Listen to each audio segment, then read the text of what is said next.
yung paano mag-load ng iyong cellphone using and paying through Wechat. So, ito po. Papasokin natin yung Wechat. Me. Press mo lang yung Me. Click Wechat Pay. Then, may option po na mobile top-up. Then, mamimili ka lang kung how much. So, 50 ang ilalagay ko sa cellphone ko na load. Press 50.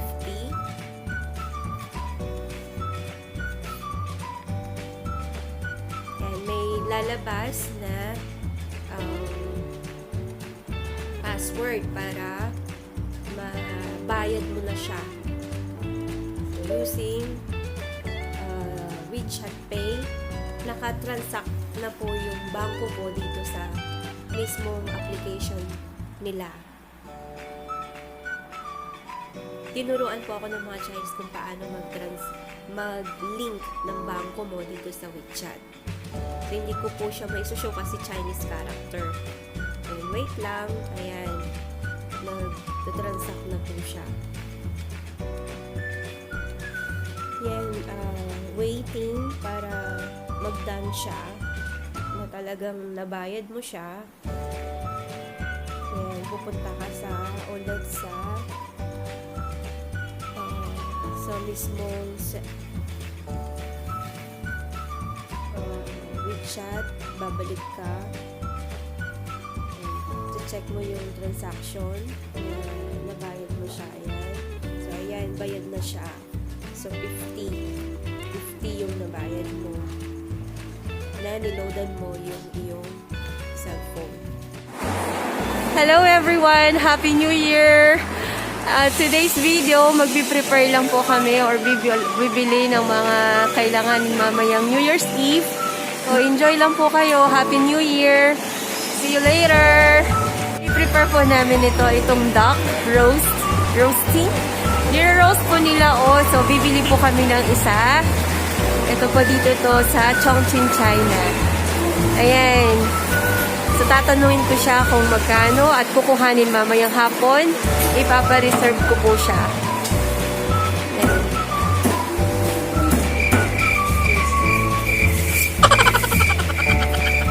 And alam niyo po ba itong roast na duck na to, na nilo-roasted nila? Parang lechon talaga na sarap. Sarap yung balat. Ayan. Kung yung binibili. Ayan. Papakita ko po mamaya. Pero hindi ko po siya ipapakat. Kami na lang magkakat.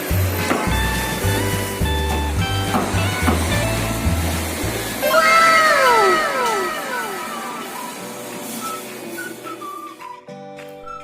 Ayan.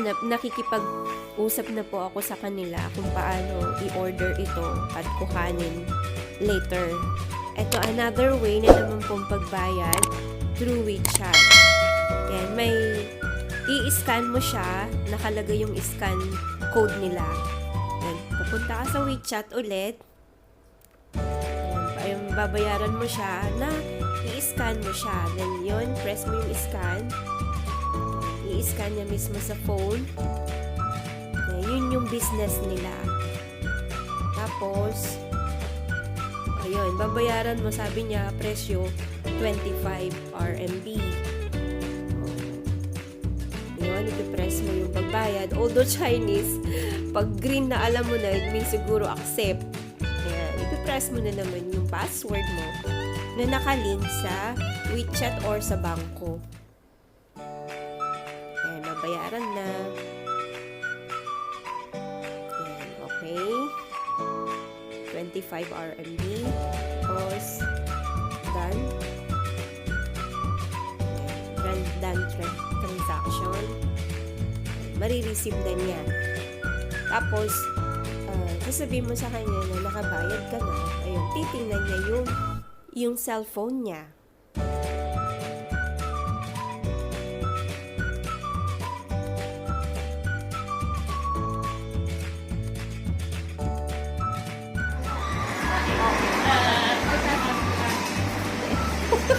Kilala daw niya ako. So, kukuhanin natin mamaya para fresh po siya. Tara! ito naman po yung pagbili mo sa grocery. Kanina dun po sa mga nag-grill. Ngayon, ibang transaction na naman itong gagawin natin. So, ayan. Ini-scan po na lahat ng mga pinamili sa grocery. Ayan. Pagkatapos po niyan, another pagbayad na naman po through Wechat. Actually, hindi na po masyadong ginagamit yung cash nila. Mas prefer po nila yung pagbayad sa Wechat sa cellphone. Naka-link lahat sa bangko at saka sa mismong app nila. Very convenient po talaga kasi hindi ka na humahawak ng cash.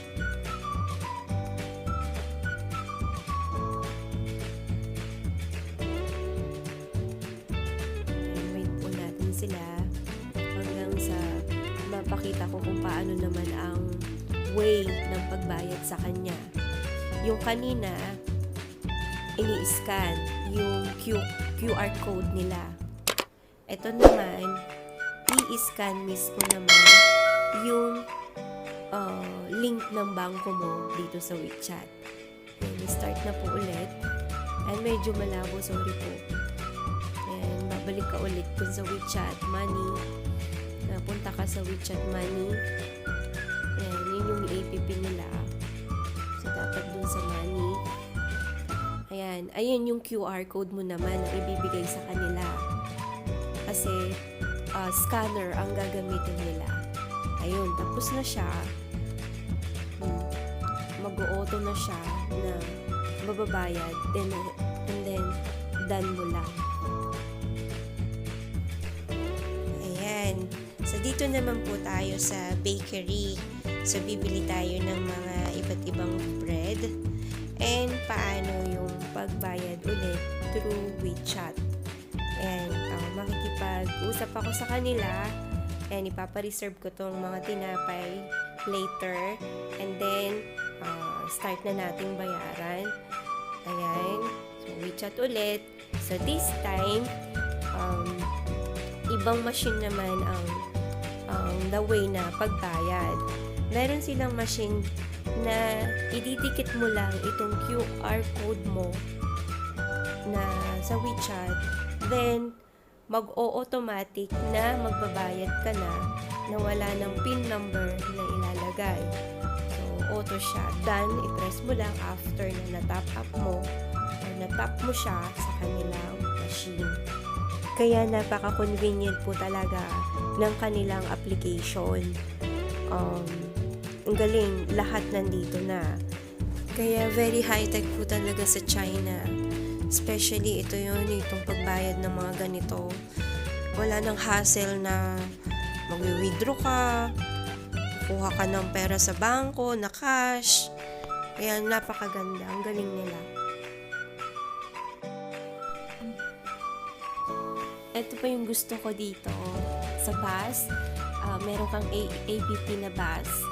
Malalaman mo kung anong oras darating yung bus. Okay, ipapakita ko naman po paano mag-request ng taxi through DD application nila sa cellphone din. Yan, na-press ko na yung DD. So, wait, ina-navigate na niya kung nasaan ka. Ayun, i-type mo lang yung address mo. Ako naka-auto na kasi nung una pa. Sinet up ko na siya na default. Tinulungan ako ng Chinese kung paano. Ayan. Pag-press mo, request taxi. Maghihintay lang. Tapos makikita mo doon kung ilang minuto siya darating. Ayan, nagsisearch pa lang siya. So, after na nag-search, ayan, wait ka lang. So, depende sa time ng pagsisearch. Ayan. Kung halimbawa, hindi pa dumarating, i-cancel mo ulit, mag-try ka ulit. I-try mo ulit yung bahay mo, yan. Nakaset up yung bahay mo kung nasaan. Yan, hahanap na naman ulit siya. Searching. So, after you request again, yan. Wait lang.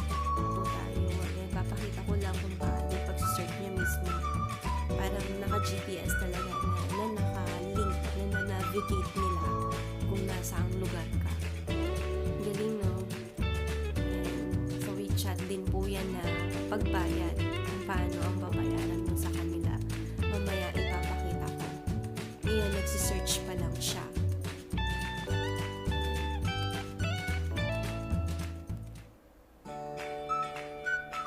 Ayun, okay na siya. Lumitaw na. Ito na po yung taxi na hihintayin mo. Ayan na siya. Paparating na daw in 2 minutes. 3 minutes yata. Hindi ko makita. 1 minute sabi niya. Within 1 minute po talaga darating siya. Ayan.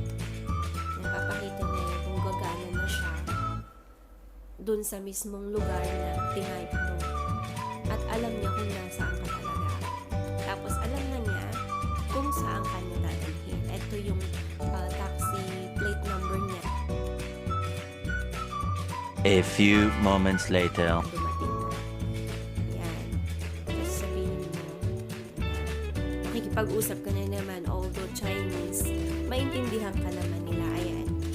Nagro-route na siya.